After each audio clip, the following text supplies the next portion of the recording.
প্রিয় শিক্ষক মণ্ডলী, আসসালামু আলাইকুম। আশা করি আপনারা সবাই ভালো আছেন। এই মুহূর্তে শিক্ষকদের জন্য অর্থাৎ বেসরকারি শিক্ষকদের জন্য নতুন একটি খবর আজকে শিক্ষা মন্ত্রণালয় থেকে জানানো হয়েছে। শিক্ষকদের উৎসব ভাতা নিয়ে শিক্ষা মন্ত্রণালয় যা জানিয়েছে। প্রিয় শিক্ষক মণ্ডলী, আপনারা যারা আমার চ্যানেলে নতুন তারা সাবস্ক্রাইব করবেন এবং লাইক করবেন, কমেন্ট করে আপনাদের মন্তব্য প্রকাশ করবেন। প্রিয় শিক্ষক মণ্ডলী, শিক্ষকদের উৎসব ভাতা বৃদ্ধি নিয়ে যা জানালো শিক্ষা মন্ত্রণালয়। চলুন একটু দেখি। বেসরকারি শিক্ষা প্রতিষ্ঠানে কর্মরত এমপিওভুক্ত শিক্ষকদের উৎসব ভাতা বৃদ্ধির নীতিগত সিদ্ধান্ত নিয়েছে সরকার।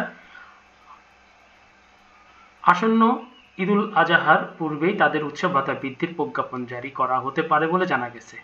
সোমবার 21 এপ্রিল শিক্ষা মন্ত্রণালয়ের মাধ্যমিক উচ্চ শিক্ষা বিভাগ এবং মাধ্যমিক ও উচ্চশিক্ষা অধিদপ্তরের সংশ্লিষ্ট শাখার কর্মকর্তারা এই তথ্যটি জানিয়েছেন। এ বিষয়ে মাধ্যমিক উচ্চশিক্ষা বিভাগের উপসচিব সায়েদ এ জেড মোর্শেদ আলী বলেন, শিক্ষকদের উৎসব ভাতা বাড়ানো হচ্ছে, তবে কতটুকু বাড়বে সেই বিষয়ে এখনই নিশ্চিত বলা সম্ভব হচ্ছে না।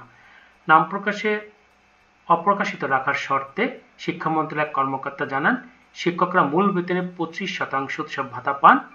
তারা শতভাগ উৎসব ভাতা বৃদ্ধির দাবি করছিল, তবে শতভাগ বৃদ্ধি করা হবে না, এটি বৃদ্ধি করে 50% করা হতে পারে। খুব বেশি হলে এটি 75% করা হতে পারে, তবে এ বিষয়ে এখন চূড়ান্ত সিদ্ধান্ত হয়নি।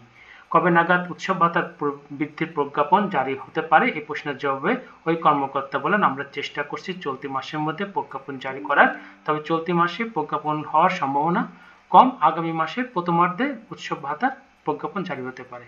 প্রিয় শিক্ষক মণ্ডলী, আসলে শত কষ্টের মধ্যে এই বিষয়টি একটু আনন্দ দিচ্ছে যে যাই হোক এখন বৃদ্ধি কিছুটা হবে।